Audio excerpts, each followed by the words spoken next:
அண்ணா வணக்கம். பார்த்தீங்கன்னா இது வந்து நாமக்கல் மாவட்டம் பரமத்திவேலூர் தாலுகா கபிலர் மலைக்கு பக்கத்தில் சிறுவன்ட்டுப்பாளையம். இங்கே தான் நம்ம 8 வருஷமாக இயற்கை விவசாயம் செஞ்சுட்டு இருக்கோம். இப்போ நீங்கள் இயற்கை விவசாய பயிற்சிக்கு வந்துருக்கிறீங்க. உங்களுடைய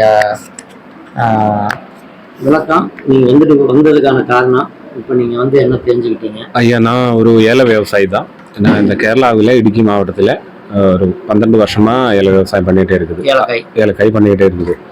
அதில் ஒரு 2 வருஷம், மொத்தமாக 2 வருஷம் இல்லை, இந்த 2 வருஷமாக இயற்கையில் பண்ணுறதுக்கு முயற்சி பண்ணிக்கிட்டே இருக்குது. அதனால் கொஞ்சம் தெரியறதுக்கு உங்களோட வீடியோ பார்த்த போது அது எப்படின்னு கொஞ்சம் வந்து விசாரிக்க வந்து நினச்சிக்கிட்டு தான் வந்தது, கேட்குறதுக்கு தான் வந்தது. இப்போ வந்து பார்க்குறதுக்கு தெரியுது. இப்போது முயற்சி பண்ணி பார்ப்போம். சரி, இங்கே வந்ததில் உங்களுக்கு ஏதாவது பலன் எப்படின்னா, நீங்கள் சொல்லி கொடுத்ததில் அந்த கும்மாயம் போடுறது, பிறகு இந்த சயனோ பாக்டீரியா தேவைப்படுறது எப்படி, பிறகு நுண்ணுயிர்கள் எப்படி நாம் கல்ச்சர் பண்ணி யூஸ் பண்ணுவோம், பிறகு கீழே களை எடுக்கிறது, கவாத்து பண்ணுறது எதுக்கு, அப்படியெல்லாம் கொஞ்சம் மிக்சைட்ஸ் எல்லாம் நீங்கள் சொல்லி தந்தது எனக்கு நல்லா யூஸ்ஃபுல் ஆகும்னு நினைக்குது. தமிழ் உங்களுக்கு எழுத வரீங்களா? இல்லை. நீங்கள் கேரளாவா தமிழ்நாடா? நான் கேரளா. அப்போ தமிழ் பேசுகிறீங்க? தமிழ் நல்லா தெரியும். முதல்ல சின்ன வயசுல இருந்த அப்பா காய்கறி விவசாயம் பண்ணிட்டு இருந்தார். அப்போ ஊரில் வந்து பழகி பேசிக்கிட்டு மார்க்குலேஷன் வந்து பேசிக்கிட்டு அது 2 பேர்த்தையும் பார்த்தா அதுலேயும் இந்த உட்கார்ந்ததில் அவர் பார்த்தா கேரளா காட்டுற மாதிரி தெரியுது, அவரும் உங்களையும் பார்த்தா கொஞ்சம் தமிழ்நாடு மாதிரி தான் தெரியுது. கேரளா ஸ்டைல் வரல. ரிசல்ட்டு நமக்கு கண்கூடவே பார்க்கலாம், நல்லா கிடைக்கிறது. அதனால தான் நம்ம இந்த மெத்தடை பண்ணணும். 2வது, இங்கே தண்ணி அதிகமாக வறட்சி பயிர், நம்ம குளிக்கிலே தண்ணி விட என்ன ஆகுன்னு பார்த்தீங்கன்னா, இப்போ இந்த செடியை சுற்றி செடி பறந்துச்சுன்னா ஏர் அப்படியே தான் இருக்கும், அந்த நிழல் அப்படியே தான் இருக்கு. அந்த நிழலுக்குள்ள தான் நம்ம தண்ணி விடுறோம். அப்படிங்கிற அந்த நிழலுக்குள்ள நல்லா குழுன்னு இருக்க முடியும். ஈரமும் காயாது. கொசு, இந்த பேனை, புழுவு, அனைத்து விதமான நோய்களும் உருவாகிறதுக்கான இடத்த நம்மளே வகுத்து கொடுத்துட்றோம். இப்போ அங்கே பார்த்தீங்கன்னா ஹீட்டாக தான் இருக்கு. நிலம் போல இங்கே தண்ணி இங்கே விடுறதுனால அங்கே ஈரம் இருக்கு, ஆனால் அங்கே ஒரு பூச்சி போய் அது வாழ்கிற அளவுக்கு அங்கே அந்த அளவுக்கு வசதி இருக்காது. இப்போ நம்ம இங்கே தண்ணி கொடுத்துட்டோம்னு வைங்க, கூலிங்காக தான் இருக்குது. அப்படிங்கிற செடிக்கு அடியிலேயே பூச்சி நிறையா இருக்கும். இந்த மல்லிகைப்பூ செடி பொறுத்த வரைக்கும் மல்லிகைப்பூ, ரோஸு, சம்மங்கி, இந்த மாதிரி செடிகளுக்கு எல்லாமே இந்த பிரச்சனை தான். இப்போ இந்த மாதிரி கொடுக்கும்போது நமக்கு எல்லா வகையிலும் கண்ட்ரோல் கிடைக்குது, செலவும் குறையுது, எல்லாமே நமக்கு நல்லா இருக்குன்னு வச்சுக்கோங்களேன்.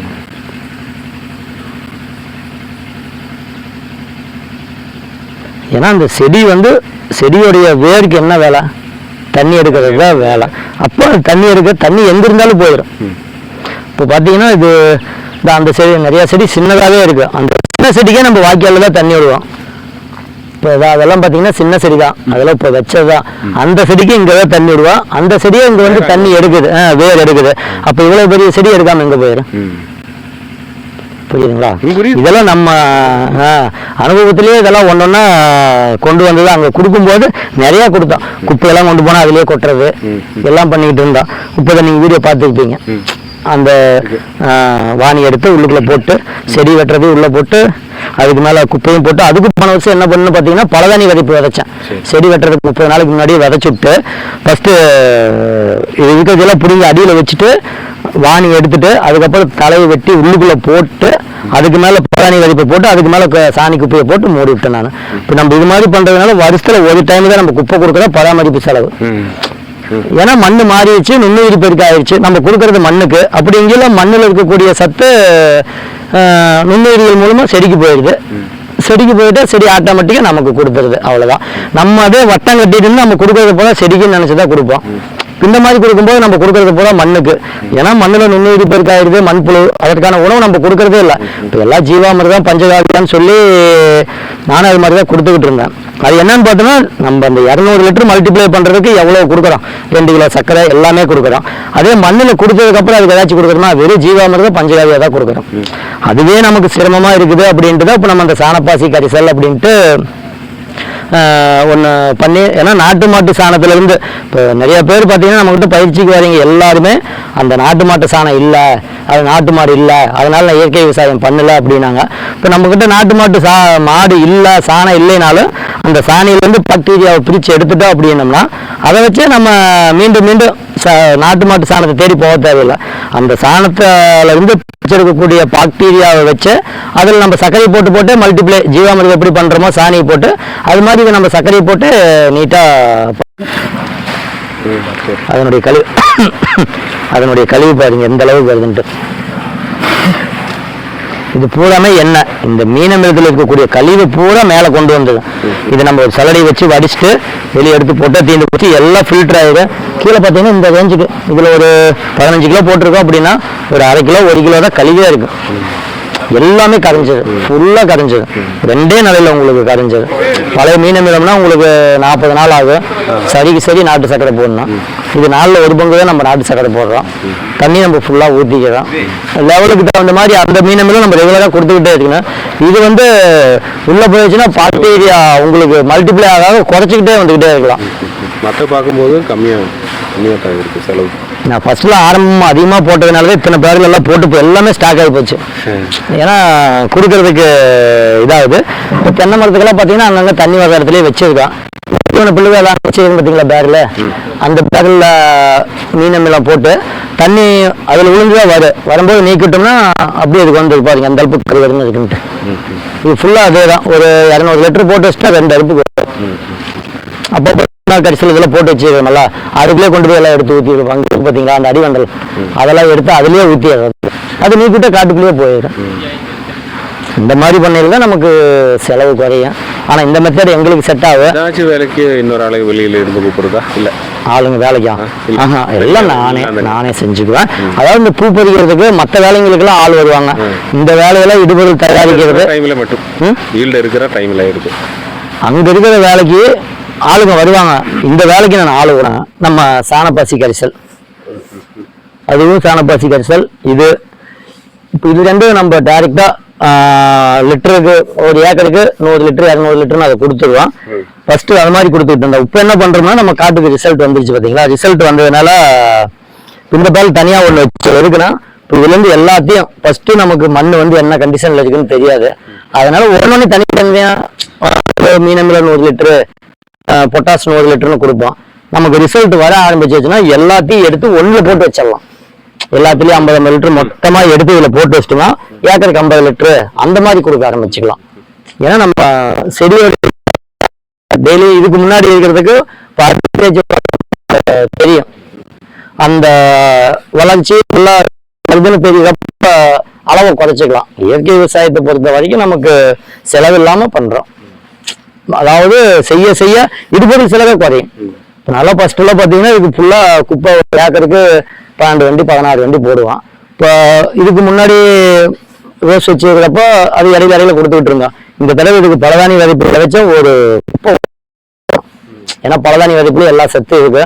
நம்ம ஒரு 7-8 வருஷமா அதுக்கு முன்னாடி கெமிக்கலா போடாத நிலம் அப்படிங்கிறது நமக்கு எல்லாமே இருக்குமில்ல. அதனால அந்த மாதிரி நம்ம இயற்கையை பண்ணத்தான் இடுபொருள் செலவு குறைய ஆரம்பிக்கும். நான் சொன்னேன் பார்த்தீங்களா கால்சியம், இதுதான் ரெகுலரா மாசத்துல ஒரு டைம் ஒரு ஏக்கருக்கு 50 லிட்டர் கொடுத்துட்டு 200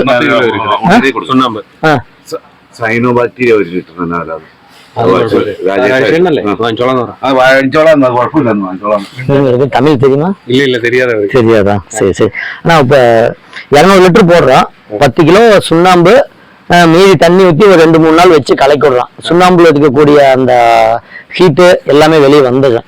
அப்ப இந்த ஜாருக்கு ஏதாச்சும் எதுவுமே ஆகாது. போட்டப்ப தண்ணி ஊற்றினா கொதிக்கும். இதெல்லாம் பைப்பு ஹெவியா இருக்கிறதுனால இதெல்லாம் துளியோட எந்த ஃபால்ட்டும் ஆகாது. இப்ப நம்ம தண்ணி ஃபுல்லா 200 ஒரு 2-3 ஏக்கருக்கு கொடுத்துட்டோம் அப்படின்னா மறுபடியும் தண்ணி ஊற்றிடலாம். தண்ணி ஊற்றி மறுபடியும் ஒரு 2-3 நாள் வச்சோம்னா மறுபடியும் சுண்ணாம்பு உற்பத்தி ஆயிடும். ஒரு 6-7 டைம் கொடுக்கலாம். நம்ம அப்புறம் இந்த மாதிரி எடுத்து நாக்கில் ஒரு சொட்டு வச்சு பார்த்தோம்னா அதனுடைய துவர்ப்பு தெரியும். துவர்ப்பு இருந்துச்சுன்னா மறுபடியும் கொடுக்கலாம். துவர்ப்பு இல்லைன்னா அதை எடுத்து வெளியில ஊத்திட்டு ஒரு துவர்ப்பு இருக்குங்களா. இப்பதான் ஒரு டைம் தான் கொடுத்துருக்குறேன். 2வது டைம் இப்பதான் போட்டிருக்கேன். இனிமேல் தான் கொடுக்கணும். நம்ம உடம்புக்கு சுண்ணாம்பு சத்து தேவை. நல்லா காலையில வந்தாலும் கொஞ்சம் குடிப்பேன். அப்படியே ஊதிட்டு ஒரு முடக்க குடிச்சிருவேன் நான். அதனால நமக்கு சுண்ணாம்புலி செலவு கம்மி தான். அந்த 10 கிலோவே கிட்டத்தட்ட நமக்கு 2 மாசத்துக்கு வந்தது. ஒவ்வொருத்தரும் புரிதல் இல்லாம அந்த ஒரு டைம் பண்ணிட்டு அதை வெளியே ஊத்திடுறாங்க. அப்படியெல்லாம் ஊற்றவே கூடாது. மறுபடியும் தண்ணி ஊற்றி மறுபடியும் கொடுத்துக்கிட்டே இருக்கலாம். ஆனா சுண்ணாம்பு மண் இருக்கிற காட்டுக்கு கொடுக்க கூடாது. இது மீனமிலம். இது இப்ப நேற்று சரியான மழை, அதனால எல்லாம் வலிஞ்சு கொஞ்சம் கம்மியா தான் வச்சிருந்தேன். கரெக்டா வலிய ஸ்டேஜுக்கு வந்துருச்சு. கீழே போச்சா போகலையான்ட்டு தெரியல. இது நம்ம மீன் கழிவுல போடுறதுதான். இப்போ நம்ம சொன்னோம்ல எழுதிட்டீங்களா, அவ்வளோதான். 20 கிலோ வேஸ்ட்டு, 4 பங்கு சர்க்கரை, நம்ம சாண பாசி கசல் 10 லிட்டரு, வெயில் தான் வைக்கணும், காலை மாலை கலக்கட்டுமோ இது ரெடி ஆயிடும். இதை எடுத்து நம்ம ஏக்கருக்கு என்ன பயிருக்கு கொடுக்குறோமோ அதுக்கு தகுந்த மாதிரி அளவு. இது புண்ணாக்கு கரைசல், எல்லா புண்ணாக்கும் இது கலந்து வச்சிருக்கேன். வேப்பங்கொட்டை, கடலை, எள்ளு, தேங்காய், கொட்டைமுத்து எல்லாமே ஈவனா கலந்து 20 கிலோ நம்ம புண்ணாக்கு கரைசல் எழுதல. அதே இப்போ நம்ம இதுக்கு சொன்னோம்ல அதே மாதிரி 200 லிட்டர் பேரில் 20 கிலோ புண்ணாக்கு, சாணப்பாசி கரைசல் 10 லிட்டரு, நாட்டு சக்கரை தேவையில்லை. அதுக்கு கலக்கிட்டோம்னா காலை மாலை ஒரு வாரத்திலே தயாராகிடும். புண்ணாக்கு கரைசல் தயாரிக்கிறாங்க எப்படின்னா 7 விதமான புண்ணாக்குகள் 2 கிலோ, 14 கிலோ, 100 லிட்டர் தண்ணி போட்டு வச்சுக்கிட்டு 10 நாள் வச்சிருவாங்க. கிண்டி விடுவாங்க இடையில 2 நாள் இல்லாட்டி ஒரு நாளில் கிண்டி விடுவாங்க. பிறகு கொடுக்கறது எப்படின்னா 3 இருந்து 5 லிட்டர் வரைக்கும் 200 லிட்டருக்கு. மற்ற இதெல்லாம் கொடுப்போம் இல்லையா, நுண்ணுயிர்கள் எல்லாம் நிறைய கொடுத்துக்கிறீங்க. அதனால அப்படி கொடுத்துட்டு இங்க வந்து நம்ம வேர்ல கொடுத்துறோம். தண்ணின்னு பாயுது உங்களுக்கு, அங்க ட்ரிப் வசதி இல்லாதனால முடியாது. ஆமா, மழையில இந்த அளவுக்கு இந்த இடத்துல ட்ரிப் ஹவுஸ் கொடுக்க முடியல, அங்கே